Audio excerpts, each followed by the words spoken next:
بسم اللہ الرحمن الرحیم۔ شروع کرتا ہوں اللہ تعالیٰ کے نام سے جو بڑے مہربان نہایت رحم والے ہیں۔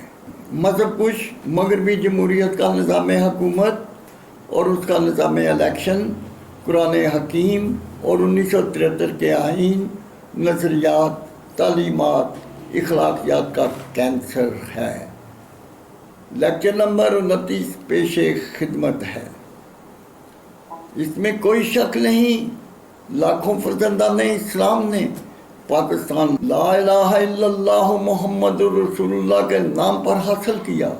ہندوستان سے اپنے گھر، ہرے بھرے کھیت کھلیان، اپنی بستیاں، رشتہ داریاں، اپنی عبادت گاہیں، آباء و اجداد کی قبریں، سب کچھ قربان کر کے قرآن حکیم کی روشنی میں ایک نئی حسین و جمیل پاک و طیب دنیا بسانے، اس طیب دھرتی پاکستان کے اصول کے لیے دوران ہجرت 3-4 لاکھ بچے بوڑھوں جوانوں کا قتال، 2-3 لاکھ ماؤں بہنوں بیٹیوں کو ہندو سکھوں کے کنڈوں کا چھین لینا، ان کے جسموں کو نوچنا، ان سے اولادیں پیدا کرنا، وقت کے لامتناہی سفر میں یہ ایک عبرتناک داستان رقم کی۔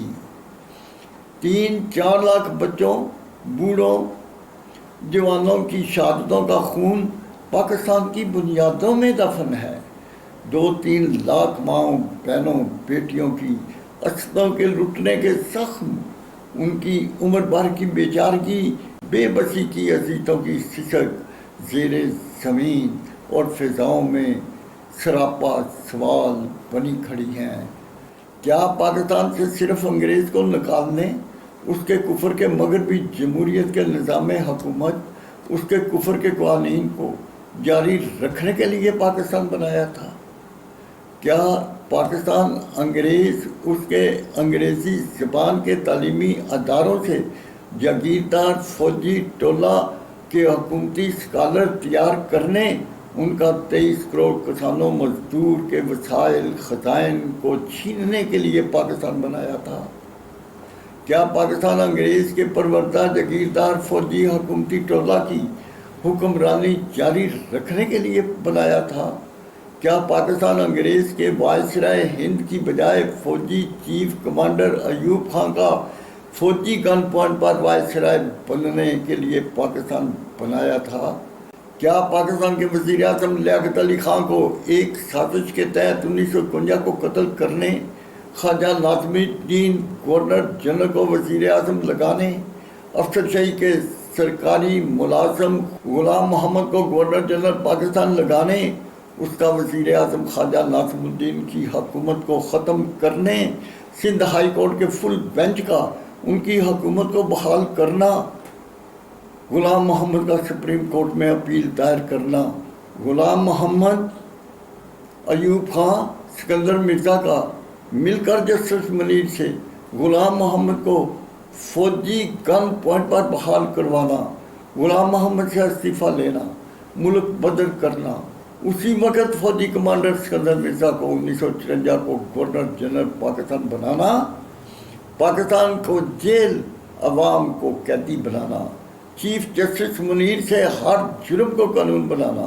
انگریز کے کفر کے نظام حکومت کو جاری رکھنا، ایوب خان کا فوجی گن پوائنٹ پر حکمران بن بیٹھنا، اسلامائزیشن کے عمل کو روکنا ایک ملکی ملی جرم تھا۔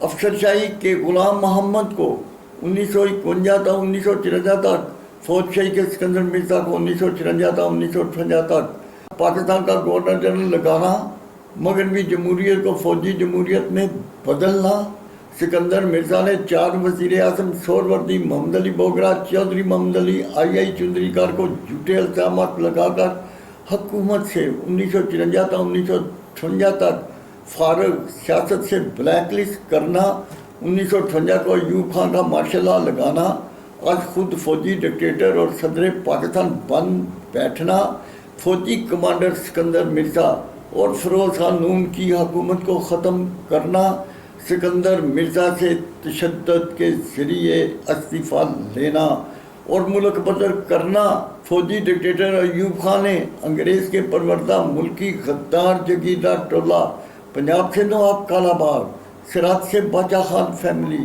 سندھ سے بھٹو خاندان، بلوچستان سے نواب بھکتی، ان کی اولادوں پر مشتمل شاہی طبقہ کو حکومتی ایوان ادارے مہیا کیے۔ انہوں نے پاکستان کو خوب لوٹا۔ جب عوام فوجی ڈکٹیٹر ایوب خان کے ظلم و جبر کے خلاف اٹھ کھڑے ہوئے تو اس نے اپنی جان بچانے کے لیے حکومت دوسرے فوجی ڈکٹیٹر یا یہاں کے سپرد کر دی۔ اس نے الیکشن کرائے۔ مشرقی پاکستان کے مجیب الرحمان کے 180، مسٹر بھٹو کے 80 ممبران تھے۔ حکومت بنانا مجیب الرحمان کا حق تھا جو نہ دیا گیا۔ عوام نے احتجاج کیا۔ یحییٰ خان مسٹر بھٹو نے مل کر اس کو بغاوت کا نام دے کر فوج کشی کا حکم دے دیا۔ 34,000 بنگالیوں کا قتل، 4,000 فوجی مارے گئے۔ انڈیا نے مداخلت کی، 90,000 فوجی سپاہ نے ہتھیار ڈال دیے۔ انڈیا نے ان کو قیدی بنا لیا۔ ملک دو لخت ہوا۔ پاکستان کا 1 یونٹ توڑا۔ 4 صوبائی وفاق سینٹ کے حکومتی ایوانوں اداروں کے ممبران کا اضافہ کیا۔ ان کا بجٹ بڑھا کر ملک کو معاشی طور پر مفلوج بنا دیا۔ مسٹر بھٹو نے 1 سال تک سیاسی مارشل لا لگا کر حکمرانی کی۔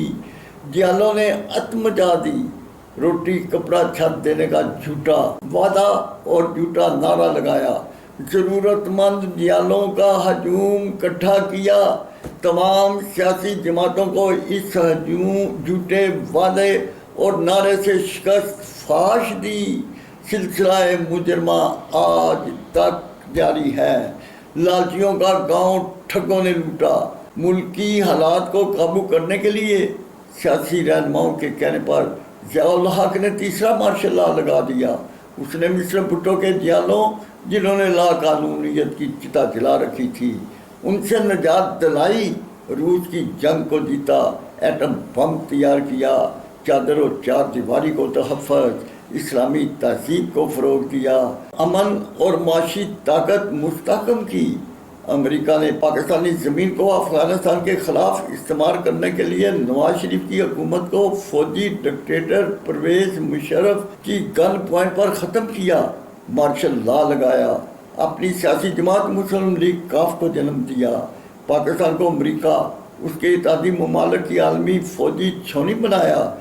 جدید اسلحہ، جنگی جہازوں، ڈرون جہازوں کے ذریعے افغانستان کے پہاڑوں کو ریت، بستیوں کو ویرانوں میں بدل دیا۔ پاکستان کو انڈیا کی راہ، اسرائیل کی مساحت، امریکہ کی بلیک واٹر، دنیا بھر کی خفیہ ایجنسیوں کا مرکز بنایا۔ انہوں نے طالبان کی بوگس تنظیمیں بنائیں، 6-7 لاکھ افغانیوں کا قتال، 3-4 لاکھ کو معذور بنایا۔ پاکستان کے 90,000 عوام الناس کا قتال کیا۔ پاکستان کو چھلنی، 10 سال تک ملک کو حالت جنگ میں رکھا۔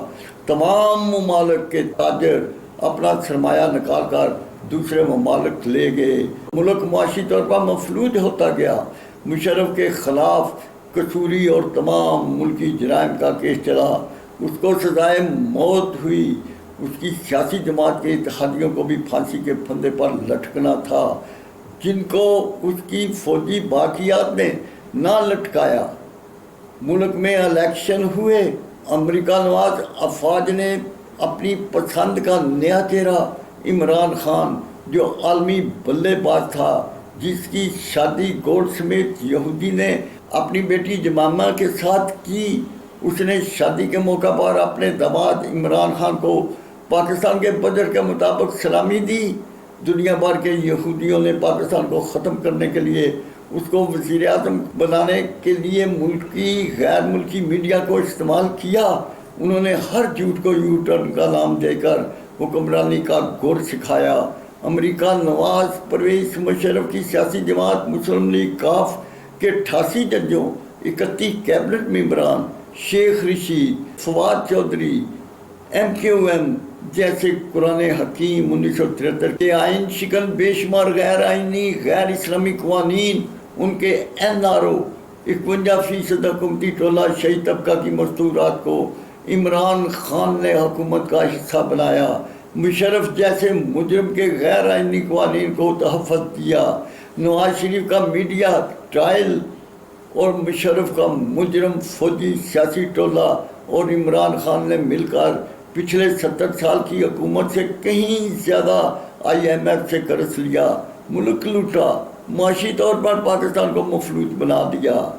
23 کروڑ اہل وطن فوجی سپاہ چیف فوجی کمانڈر سے ملتجی ہوں کہ ایوب خان کے جاگیردار ٹولہ اس کا 1 کروڑ 20 لاکھ ایکڑ زمین جو شہید طبقہ میں تقسیم کی، انگریز کی بخشش کی ہوئی 64% زمین ایوب خان کے جاگیردار ٹولہ کی ضبط کرنا، یحییٰ خان مسٹر بھٹو کا 1 یونٹ توڑنا، 4 سپاہی وفاق سینٹ کے حکومتی ٹولہ شہید طبقہ کو ختم کرنا، مشرف کا NRO اور 51% مستورات کا غیر آئینی حکم ختم کرنا، پاکستان کو ان جرائم سے پاک کرنا، 18 لاکھ شاہی تنخواہیں، کھربوں کی ان گنت شاہی مراد، کھربوں کی گاڑیاں، کھربوں کا پٹرول، کھربوں کی رشوت، کمیشن، کرپشن سے ملک کو پاک کرنا، لوٹا خزانہ واپس لینا، قرض ختم کرنا، ملک خوشحال بنانا ضروری ہے۔ یا اللہ فرزندان اسلام کو پاکستان کو شہر مدینہ جیسی ریاست بنانے کی توفیق عطا فرما، آمین ثم آمین۔